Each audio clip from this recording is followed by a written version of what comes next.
jump into our new material then. Okay. So in terms of the new material for today, the first rule that I wanted to have us look at is something called the product rule. Now, the product rule is named because you're going to have two things multiplied together, and specifically, they're two functional items. So this is like, let me make sure my pen is writing. This is like factor number 1, and this is like factor 2. If one of these two guys is actually just a number like a 3 or a 5 or a 7, you don't use this rule. You use the rule that we had last time, which is coefficient times some term component, okay? So these are two legitimate functions. Now, so far, the only function rules we've had so far are the derivative of a constant is 0. And we didn't actually, I mean, we wrote it down last time, but we didn't separate it as a different rule. Some people very much like separating out x as its own rule. So derivative of x is just 1, but that is a specific instance of the power rule, which I told you didn't need to remember the name, which is you bring your exponent out front as a coefficient, and then you subtract 1 from your current exponent, okay? So these guys, plus if you have individual, what were the other rules? We also looked at if you had a coefficient, the coefficient just hung out. And if you either added or subtracted things, you just took the derivative of the individual terms, the individual parts, and put the plus or the minus in between, okay? Now, new rules, product rule says you have two things multiplied together. It's not the situation where you have the coefficient, it's two legitimate terms. This guy shines the most once we get into non-polynomial type functions. In other words, we have an e function or a log function with a x involved. But we're not going to actually get to the derivative rules for logs and exponentials until we get into, I believe it's chapter 5, if I remember correctly. I'd have to look up the numbers again. But so it's not this chapter, it's a little bit further out. So the examples that we have today are ones that definitely can use product rule on, but sometimes there's a quicker way than just using product rule. But we're going to look at what the rule is right now, and then we'll talk about if there's a quicker way or not. Okay.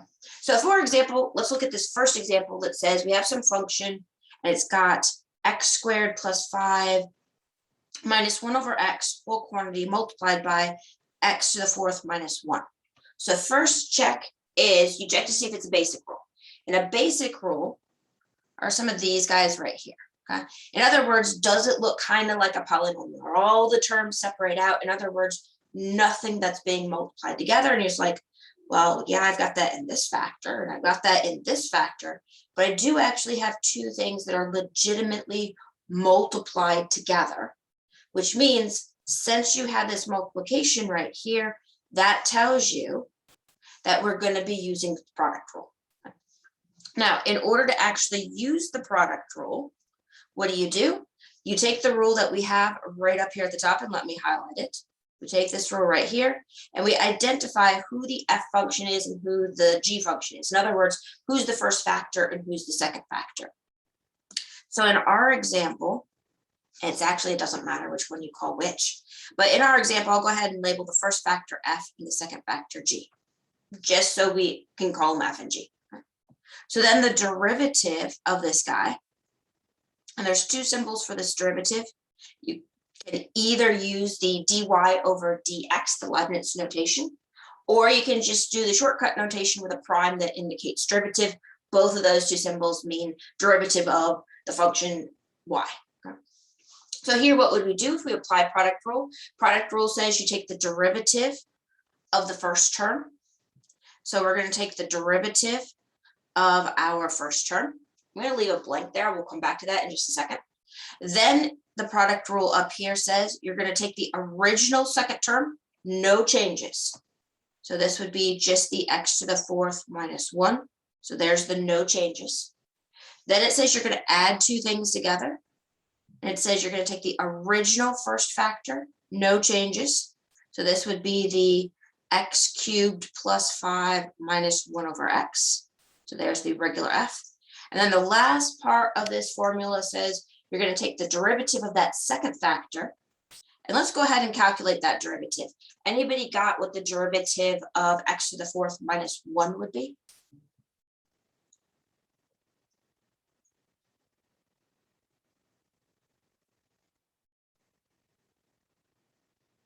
Feel free to type it in the chat. Oh, there's a guess. So this one here, yep, the first term, the 4 would come out front. The new exponent on the x to the 4th would be a 3. It drops by 1. And the -1, the 1 there is a constant, so that would turn into a 0, which we didn't even have to write that subtract 0. We could have just said, hey, that 4x cubed. So that takes care of 3 out of the 4 components. Now we need to go back and pick up this y prime right here. So anybody have a guess what at least the first 2 terms of that y prime factor would need to be?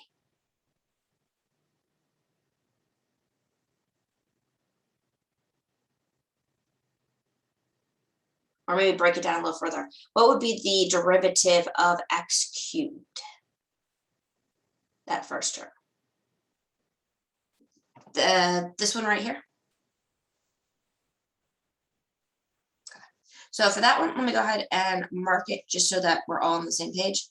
That guy came from, whoops, the -1 in the g, because we were taking the derivative of the second term.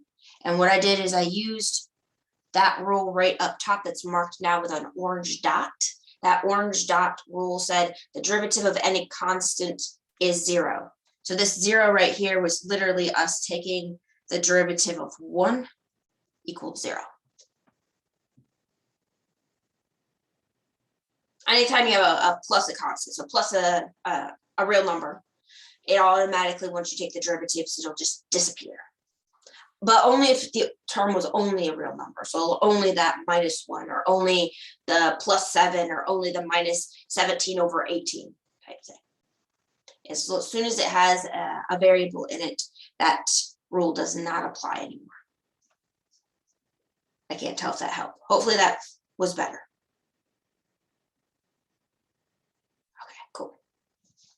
So if we then go back to our missing blank, our first term, our f prime, we have in regular old f 3 terms. The first one, yep, we'd want to use our power rule, our x to the n rule, the third one down in our list of reference rules to the side. So here what would happen, we would get exactly what one of you already said, which is pull the exponent down to 3, then x squared. Now, did anybody happen to get the middle term? In other words, what's the derivative of 5? Yep, this one is exactly what we were just talking about with the 1 and the g prime. So that 5 would actually turn into a 0.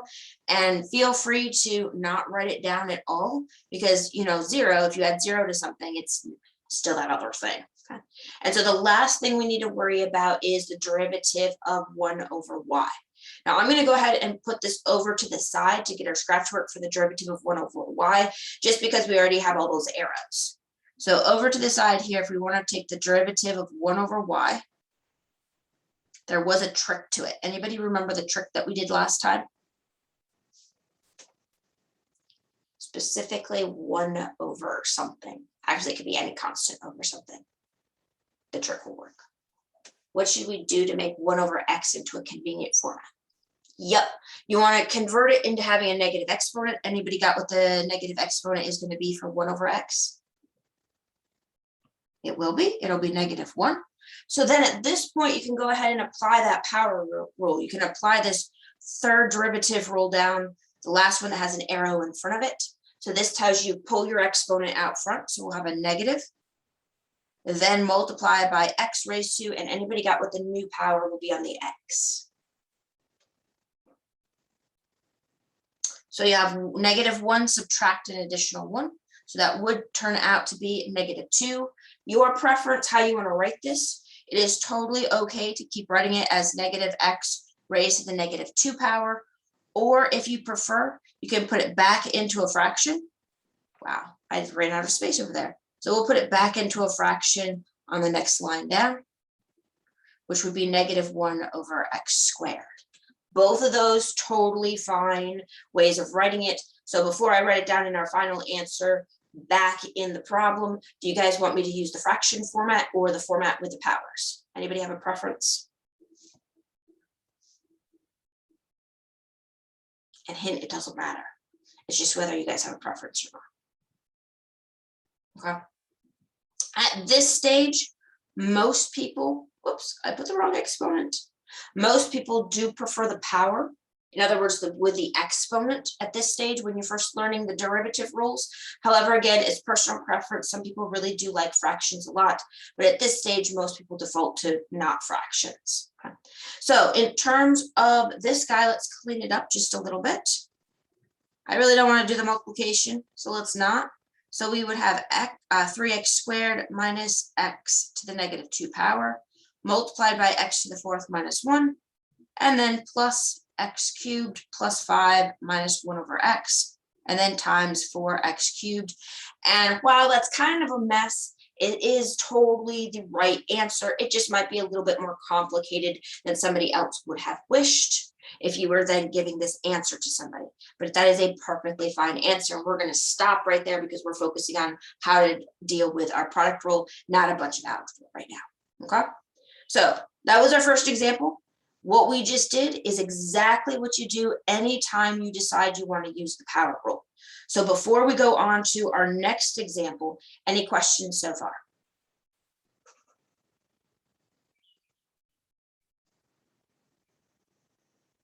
All right, seeing no questions, I'm going to go ahead and scroll down just a little bit. The reference of derivative rules over here to the side is going to disappear as I scroll down, which is one of the reasons you have that handout. It looks like a couple more people have joined since I dropped that link in the chat. So if you don't have access to that handout or on a piece of paper, feel free to follow that link. In terms of a test, I would tell you in the directions. If it's something like the one right here, I'd probably be totally fine with you just leaving it expanded out like what we have. Trying to think if there would be any examples where that would not be the case. Maybe if it was a really, really simple function and maybe it was only like one term in one of them, but most of the time I would be okay with you guys just leaving it out in this expanded form. Ooh, yes, and you spotted a typo. So we have what? We had a minus 1 over x. We took the derivative of 1 over x and it had a negative sign in it. So we really needed to subtract a negative. So you are totally right. There's a typo right there. Let me highlight where that typo was. This should have been a plus because two negatives next to each other would totally be a plus. So be careful. Everybody makes mistakes like that. Okay. All right, so seeing no other questions coming through on this example, let us look at another example using product rule. So this next example looks really, really similar. Anybody spot what the key defining feature is of this next example here in red that would tell us that we need to use the product rule as opposed to some other method?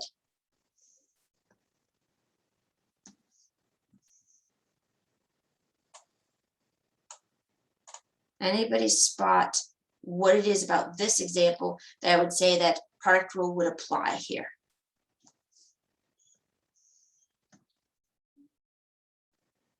Don't overthink it.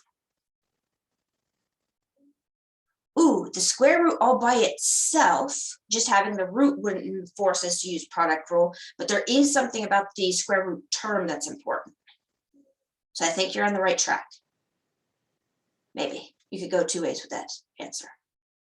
So what do you guys think the key indicator is when you could use product rule here? Again, don't overthink it. Ooh, parentheses are also an indicator that something's probably going to happen.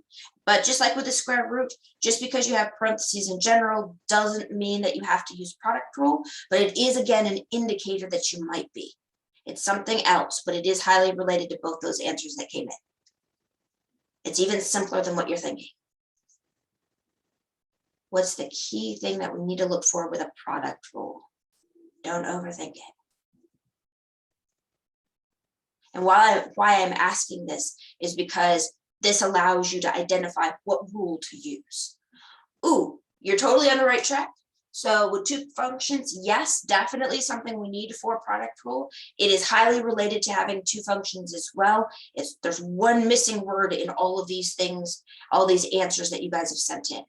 It's one extra word or thing. If I don't use the word thing, I give away the answer. Anybody have a guess what that one teeny tiny missing piece is on all these guesses? That works. Not the rule the word I was looking for, but that does work. The key thing that you're looking for is two functions or two factors that are multiplied together. So the key thing here is the fact that we have a product. Product, that buzzword, means multiplication. So multiplication.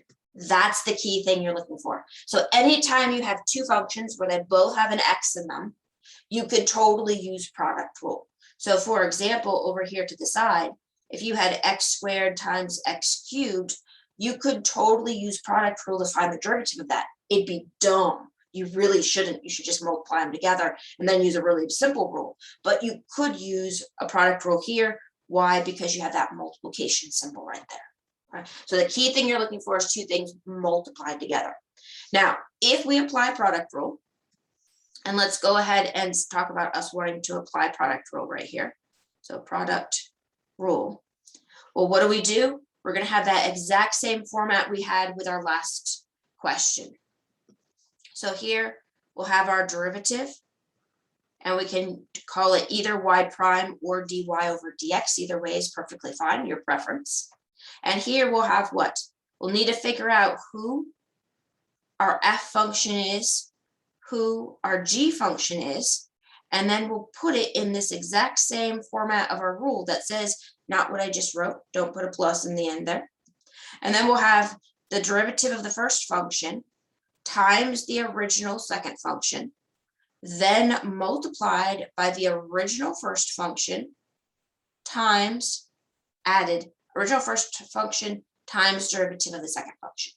Now, before you can plug in, you do have to identify who your first function and your second function is, or if you prefer, first factor, second factor. So in our case, who do you guys want to be f? That first factor, the square root, or the second factor, the polynomial?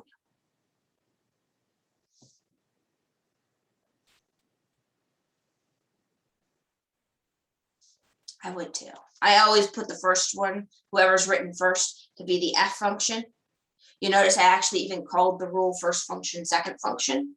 And then I put the other one always as the g. But technically speaking, you can flip-flop them. It doesn't matter who you tag as f or g. And then you'll have the same exact formula down here. And that's because when you multiply things, it doesn't matter the order in which you multiply them. Now, when we go ahead and plug in, I'm going to go ahead and skip out writing down the derivative of f prime just like before, only because that's the most complicated part of these four pieces that we're going to plug in. Okay? So what do we have? We have here that we're going to take the original g function and we'll plug it into that second blank. So derivative of the first, placeholder, we'll come back to that one, then multiply by the original second function. So this one, no change. We have the x to the fourth minus 2x cubed plus 6. Literally no work other than just dropping it in. Then you have this plus symbol right here. Let me go ahead and make that parenthesis a little bit further away because that was bothering me and probably a little difficult to read. Then we go ahead and plug in our original f function. Our original f function was just the first function or the square root of x. And then we have the derivative of g. Anybody happen to spot what the derivative of that g function is? And let's actually go term by term. Anybody spot what the derivative of the x to the fourth is?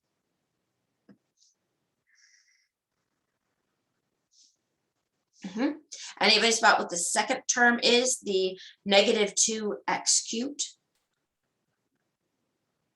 So that first term, bring the 4 out front, drop the exponent on the x to the fourth by 1. So instead of an x to the fourth, we now have an x cubed. Anybody spot what that second term is going to be? It will keep the negative.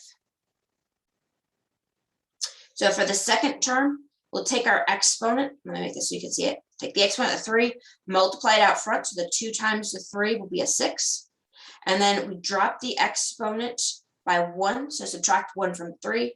That'll turn out to be x raised to the 4th power. Not a 4th, I wrote it right. 2nd power. 3 subtract 1 is 2.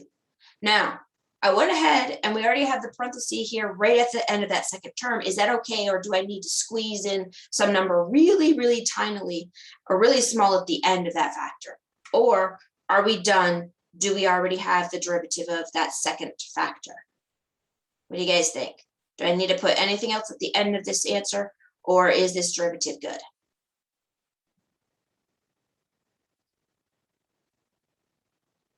In other words, what's the derivative of the plus 6? All right, I got a couple votes in from you guys saying that I shouldn't do anything more, and that's correct. And that's because the derivative of the plus 6 is a constant. It's just a real number. So it's just a number. So that means the derivative of the constant is 0. So this plus 0 right here, well, we don't have to write plus 0. Okay. Now, there's one missing piece, and the one missing piece right here is that derivative of our first factor. So let's do a little bit of scratch work over here to the side. We need to find the derivative of square root of x. Now, if you want to find the derivative of the square root of x, there's a trick. Anybody remember what the trick is? In other words, how should we rewrite square root x to make it so we can find the derivative much easier?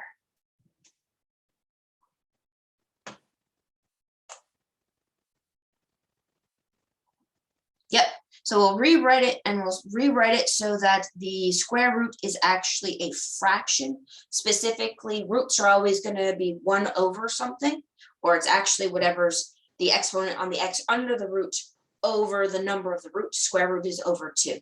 So now that we've converted this guy over to x to the 1/2 power, I'll let you guys tell me. If I want to take the derivative of this guy, what should I do?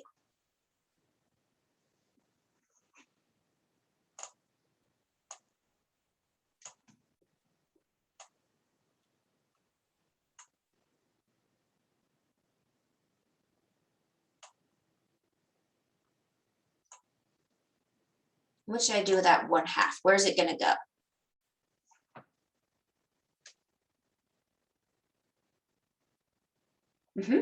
So the 1/2, the exponent will come out front. So we'll have the 1/2 out front.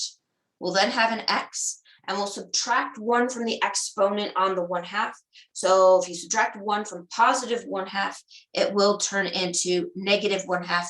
And we actually did that example, exactly that example, on Wednesday. So I'm going to say, looks good. It looks like exactly the answer we got on Wednesday. So let's go ahead and drop that answer into our missing blank. So our missing piece was the 1/2 x raised to the negative 1/2 power. Okay. And that's it for product rule. Now, questions make sense? Kind of feeling a little bit okay. Not necessarily that you can do it on your own yet, but at least so that you can follow it if somebody else is doing it.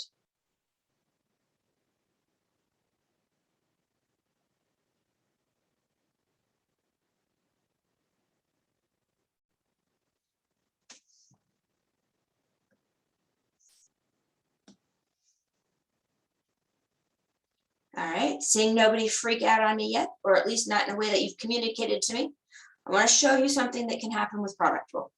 Okay. So we just talked about that we can use the product rule anytime you have two things multiplied together. It turns out in this particular example, you don't have to use the product rule. You can do another trick. And the trick is you can actually simplify your function first. Now, I am not going to require you guys to do this, but I want to show you what you could do as an alternative. Okay? And when I say simplify your function, what I mean is doing a little bit of algebra to the original function that we are given. I'm going to on purpose rewrite the square root as an x to the 1/2 power. On purpose simplify this given function into a way that doesn't have two factors. So anybody have a guess what I'm trying to say there? I was really trying not to give it away. Anybody have a guess how we would actually simplify this particular function?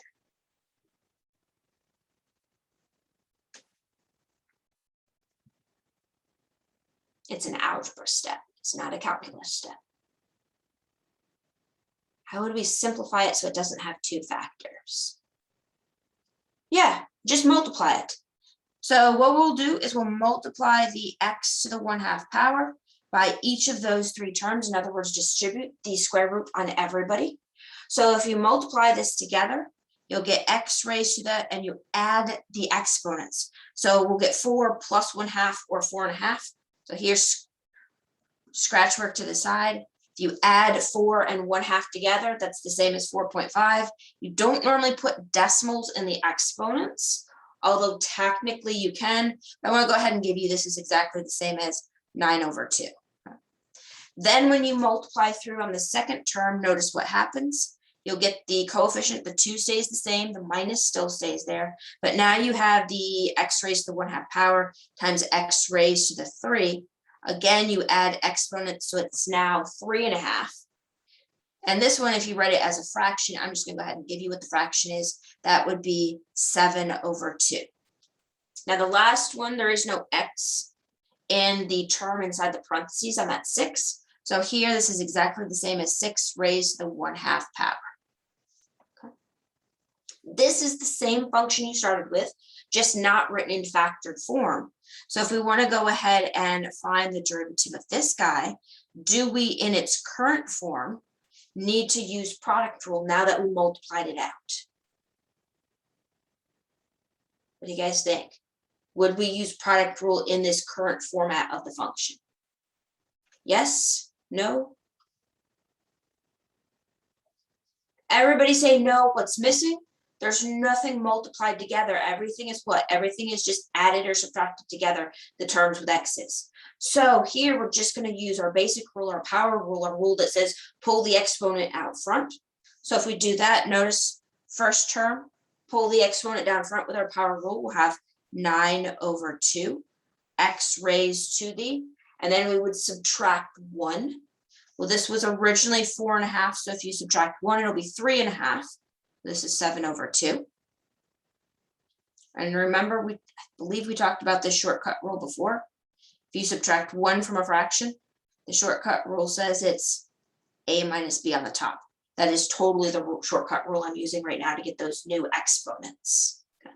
So if you then grab that middle term would be 2 times 7/2 times x. And anybody have a guess what the new exponent on the x will be? You'd want to subtract 1 from the 7/2.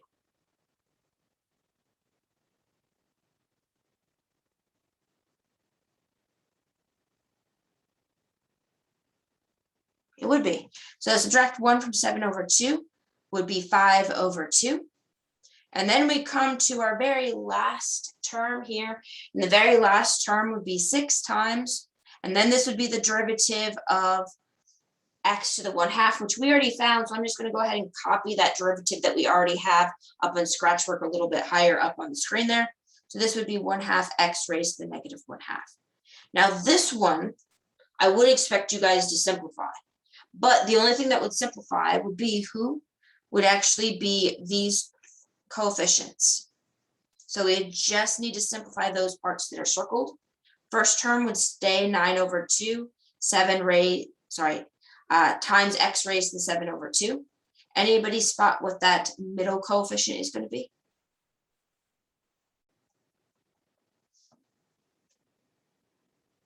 The first circled one, anybody spot what that one is going to simplify to be? Yep, 2 times 7/2, the 2's will cancel and you'll only have a 7. And the last question to get to our final answer, anybody got what 6 times 1/2 would be? In other words, what's half of 6? And this one would be 3. Now notice what happened here. This answer doesn't look exactly the same as the answer up here, but it turns out it actually is. And the only difference here is what? The only difference is this one doesn't have anything multiplied together. It's already in simplified form. So if you actually did do the algebra where you simplified these 4 terms out, you would in fact get this same thing as long as you kept everything in fractional exponents. Okay, so there's pluses and minuses to both of these 2 ways. It all depends on what you need of which of the 2 methods you do. But notice here, sometimes you do have options of whether using a, it should have been, yes. So let me go back and highlight that one. That was also a typo on my part. I'm not sure why I was putting negatives there. But sometimes you have options of different ways or different rules that you can use. Okay? Questions? Make sense? Feeling a little bit okay so far?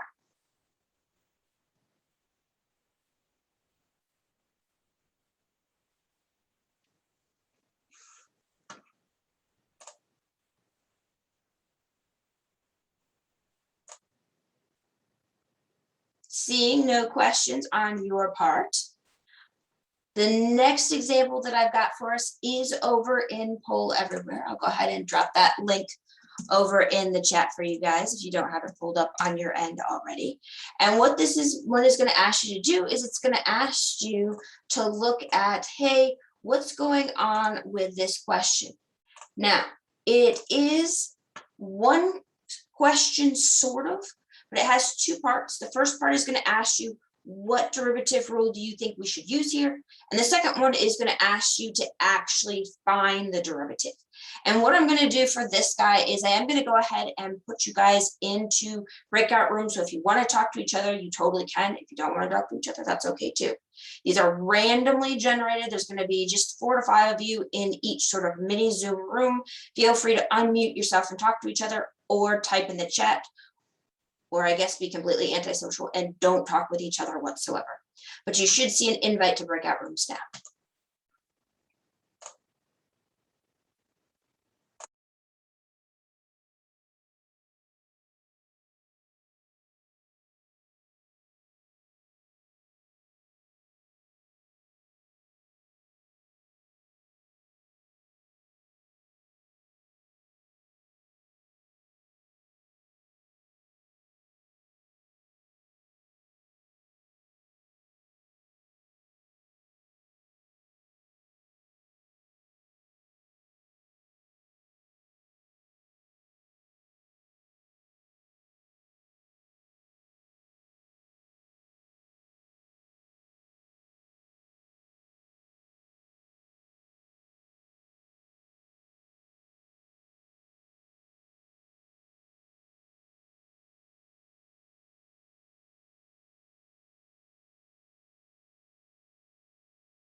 Yeah, so that question that you just had was one of those guys where you totally could have used the product rule, but you actually didn't have to. You could have done the same trick we had just done, which is just multiply it out, and it probably would have been a lot quicker if you did just multiply it out. So in this particular case, I would recommend if you ever have a question like this in the future, first step, regardless of whether you decide to use product rule or something else, change that fraction over into a negative exponent. With our derivative rules, about 90% of the time, you should change your fractions into negative exponents. We're about to look at the one exception to that. Once you've changed your fraction into a negative exponent, then you can decide which way you want to go. Do you want to go with the algebra simplification, or do you want to go with product rule, and it doesn't matter which one you do. Based on the fact that we don't have a lot of time left in class, I'm going to go with a faster way, which is the algebra simplification. But when I post these notes, I'll put both ways up there so you see the full on product rule as well. Okay, so here is one way. Algebra simplification, you distribute your 2x into the two terms. The 2 will stay out front for both of them. But anybody got what the new exponent was going to be on the first term? Go ahead and put the 1 here. Sometimes that helps. Remember, you add exponents, yep, so you get a -1. So the 2x times the x cubed will get you up to the x to the 4th. And then when you take your derivatives, notice at this point, you just have 2 terms that are using that same power rule that got x to a number exponent. So your number, the number 1 in the first exponent would come out front. So -1 times 2 would be -2. You subtract 1 on your exponent. Quick check, what's 1 subtract 1?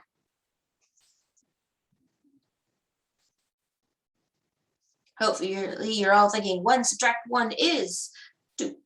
Wow, -2. And then in the second term, what happens? We'll multiply the +4 out front. So this would be -2 times +4, 8. Now it's still a -2. And then when you subtract 1 from the exponent, if you subtract 1 from 4, it will be 3. And that would be the condensed, simplified version of the final answer. And way 2 would be using product rule, which your answer would be more complicated. Actually, once you simplify it, it'd be the same thing. But those are the main 2 ways. Okay. Now, I just mentioned that most of the time when you have fractions, you pull the bottom of the fraction up and make the x raised to a power into a negative power. And that's true if you only have an x raised to a power on the bottom of the fraction. But what happens if you have things that are more complicated than just x raised to the second power on the bottom of the fraction, like the example you guys just worked on? Well, in that case, it turns out there is something called the quotient rule. So the quotient rule is, I think, probably the most complicated of our derivative rules we will have, but it is specifically for fractions. The F part of this rule indicates top of fraction. The G part of this rule indicates the complete bottom of the fraction. And notice over here in the actual rule itself, the final answer is going to be a fraction. And the top up here of the answer, it is almost exactly the same as product rule, except you flip the plus to a minus. That's one way to remember this rule. So this is derivative of top times the bottom minus the original top times the derivative of the bottom. Notice it's written in the exact same order as product rule. You just flip the plus to a minus.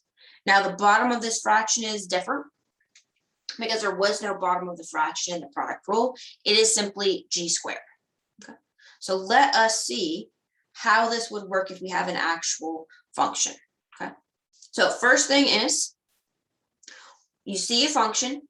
If it's a fraction, and specifically on the bottom of the fraction, you do not have just an x raised to an exponent. You don't just have the x squared. You don't just have the x to the 10th power. You typically have 2 terms. So this is the key thing. You'd want to make sure you use quotient rule. So here, let's identify what would be our top function, our f of x function. Anybody spot what that one's going to be? Don't overthink it. In this case, who would be our top function? Hint, you're all overthinking it. Yeah, it's just going to be the 3x. So who's going to be our bottom function? Again, don't overthink it. Yeah, it would be the x minus 1, and that's literally it. Okay.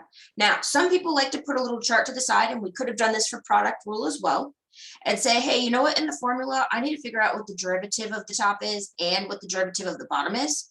So they put this little chart over to the side and they say, all right, well, let me just go ahead and knock out what the derivative of the top and the bottom is before I try to assemble everything. If you like that process, definitely do that. I won't always do it in class though. So anybody have a guess what the derivative of the top is? In other words, what the f prime is?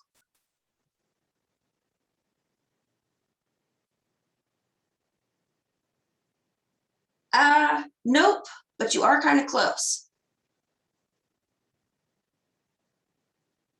So it's going to be, the coefficient will say 3, And then it's just going to be whatever the derivative of x is, which would be just the 1. So yep, this one would be 3. You'd multiply, not add. Okay. Now, anybody have a guess what the derivative of that bottom function is? In other words, the derivative of x minus 1.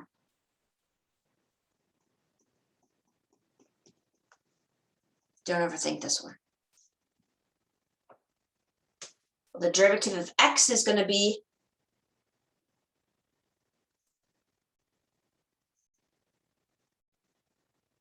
the derivative of x is going to be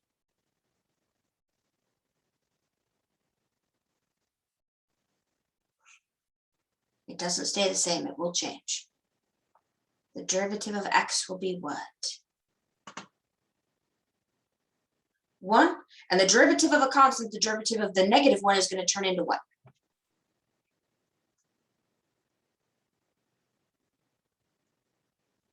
Will turn into 0. So you have 1 minus 0 or just plain old 1.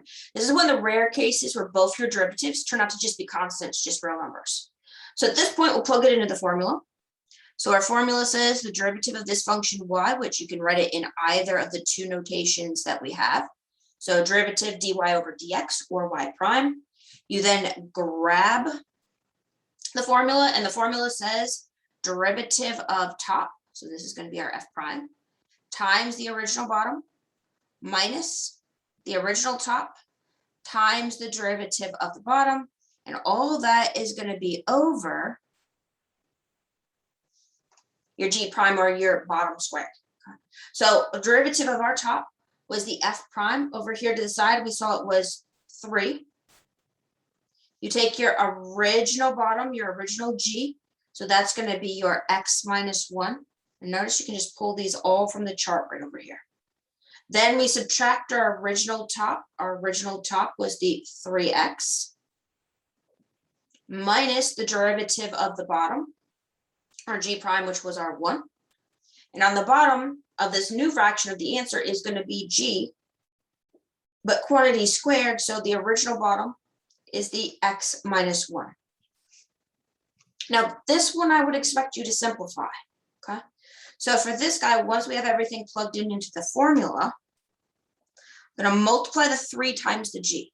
So 3 times x, 3 times the 1. And then over here on the second term, that was multiplying here and here. Over here on the second term is just 1 times 3x. So we just have a subtract 3x. So that's the new numerator, the new top of the answer. And on the bottom, we have x minus 1 squared. No change there.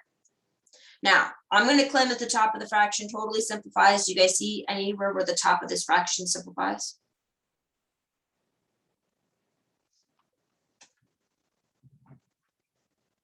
There's something that cancels on the top of that fraction. Yeah, the 2 3x's totally cancel. So these 2 3x's right here, when they cancel, you will get left with a 3. Don't forget the negative. So this would be negative 3 up top. And that would be somebody that I would expect you to simplify. You might see something like this in the future from me on a multiple choice. And what you would have is this simplified version of the choice. This is what would happen there. Okay. Questions? Make sense? Kind of feeling okay-ish so far.